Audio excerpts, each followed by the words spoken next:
faut-il faire pour être sauvé? Eh bien, c'est la question à laquelle prétendent répondre la plupart des religions et des sectes.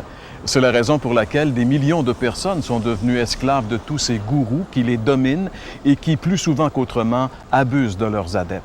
Mais si les religions et les sectes abusent de ce désir pourtant si raisonnable de tout être humain de vouloir savoir s'il peut être sauvé, existe-t-il quand même un moyen d'avoir une certitude à ce sujet?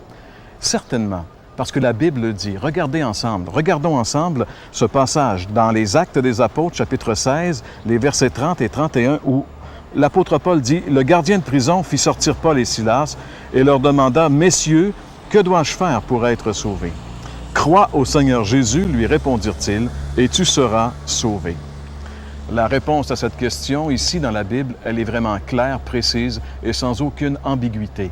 Crois au Seigneur Jésus et tu seras sauvé. Le gardien de prison a posé cette question dans le langage de la religion. Il a dit « Que faut-il faire pour être sauvé? » Alors que la réponse que lui ont donnée Paul et Silas, deux évangélistes, est non pas faire, mais crois au Seigneur Jésus et tu seras sauvé. Pour être sauvé, Dieu ne nous demande pas de faire quoi que ce soit, mais de se confier en ce qui a été fait une fois pour toutes par son Fils à la croix. Crois au Seigneur Jésus et tu seras sauvé. Voilà ce qu'il faut faire pour être sauvé.